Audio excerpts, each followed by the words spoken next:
নমস্কাৰ, আপোনালোক সকলোকে প্ৰফুল্ল অসম ইউটিউব চেনেললৈ স্বাগতম জনাইছোঁ। যদি আপোনালোক চেনেলটোলৈ প্ৰথমবাৰৰ বাবে আহিছে, প্লিজ চেনেলটো ছাবস্ক্ৰাইব কৰি দিব, ভিডিঅ'টো এটা লাইক কৰি দিব আৰু যিসকল দাদা বাইদেউ ভাইটি ভণ্টি আৰু বন্ধু বান্ধৱী আছাম পুলিচত আহিম বুলি প্ৰিপেৰেশ্যন কৰি আছে, তেওঁলোকলৈ ভিডিঅ'টো শ্বেয়াৰ কৰিব।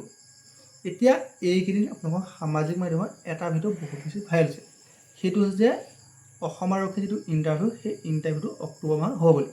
এতিয়া CM ছাৰৰ এটা বাইট, সেই বাইটটোৰ যিটো ক্লিপ, সেই ক্লিপটো আপোনালোকৰ বহুত বেছি ভাইৰেল হৈছে। অক্টোবৰৰ পৰা পুলিচৰ দৌৰা আৰম্ভ হ'ব, ছেপ্টেম্বৰত ADRE আৰম্ভ হ'ব, ডিচেম্বৰৰ ভিতৰত এডুকেশ্যনৰ লিষ্ট আৰম্ভ হ'ব। এতিয়া আপোনালোকৰ CM ছাৰৰ যিটো ভিডিঅ' ক্লিপ, সেই ক্লিপটো এতিয়া নহয়, সেইটো আগৰ ভিডিঅ' ক্লিপ হয়। এতিয়া সেই ভিডিঅ'টো CM ছাৰে কৈছিলে অক্টোবৰ মাহত ইণ্টাৰভিউ ষ্টাৰ্ট হ'ব। এতিয়া বহুতে ভাবি আছে যে অক্টোবৰ মাহত ইণ্টাৰভিউ হ'ব নেকি।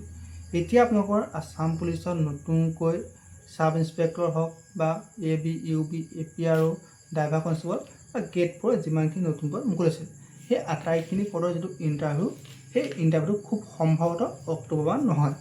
কিয়নো এতিয়া যিসকলে ট্ৰেইনিং কৰিছে, সেই ট্ৰেইনিং কৰি থকাসকলৰ অক্টোবৰত POP আছে।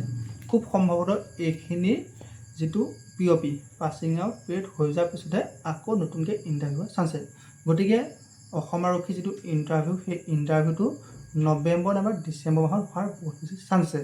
গতিকে যিসকলে হয়তো ভয় খাই গৈছিল অক্টোবৰত ইণ্টাৰভিউ হ'লে কি হ'ব বুলি, তেওঁলোকে ইমান বেছি চিন্তা কৰাৰ প্ৰয়োজন নাই। তেওঁলোকৰ যিটো ইণ্টাৰভিউ, সেই ইণ্টাৰভিউটো নৱেম্বৰ নাইবা ডিচেম্বৰ ফালে হোৱাৰহে চান্স বেছি আছে। এতিয়া আপোনালোকক এইখিনিতে কৈ যাওঁ, আপুনি এইটো নাভাবিব যে অক্টোবৰত ইণ্টাৰভিউ নহ'লে মোৰ সুবিধা হ'ব। আপুনি এইটো ভাবক যে অক্টোবৰ নাইবা ডিচেম্বৰ বা জানুৱাৰী যেতিয়াই ইণ্টাৰভিউ নহওক, মই ফিজিকেল টেষ্টত কিমান মাৰ্ক উঠাব পাৰিম বা ৰিটেন টেষ্টত মই কিমান মাৰ্ক উঠাব পাৰিম, মই চাকৰিটো ল'ব পাৰিম নে নোৱাৰোঁ, সেই প্ৰশ্নটোহে কৰক। ইণ্টাৰভিউটো কেতিয়া হ'ব আপুনি সেইটোক লৈ ইমান চিন্তা নকৰিব, মাত্ৰ নিজকে ভালদৰে সাজু কৰক। আপুনি পাছত যাতে এইটো ক'ব লগা নহয়। এতিয়া বহুতে কৈছে যে অক্টোবৰ ইণ্টাৰভিউ হ'লে মোৰ অসুবিধা হ'ব, যিহেতু মই ৰানিঙৰ প্ৰেক্টিছ ইমান কৰা। আপুনি যাতে পাছত সেইটো ক'ব লগা নহয় যে ডিচেম্বৰ ইণ্টাৰভিউ হ'ল বা নৱেম্বৰ ইণ্টাৰভিউ হ'লে আপুনি সেইটো যাতে ক'ব লগা নহয়। সেইবাবে এতিয়াৰ পৰা নিজকে ভালদৰে সাজু কৰক। আপোনালোকৰ CM ছাৰে কৈছে ইণ্টাৰভিউ যিটো নৱেম্বৰ নাইবা ডিচেম্বৰ অনুষ্ঠিত হ'ব। CM ছাৰে এতিয়া কোৱা নাই, ইলেকশ্যনৰ আগতে কৈ থৈছে, আৰু ইলেকশ্যনৰ আগতে তেওঁ কৈছে নতুন পষ্ট মুকলি হ'ব। সেইবাবে নতুন পষ্ট মুকলি হ'ল, এপ্লাই হৈ গ'ল, এতিয়া ইণ্টাৰভিউ আহি আছে।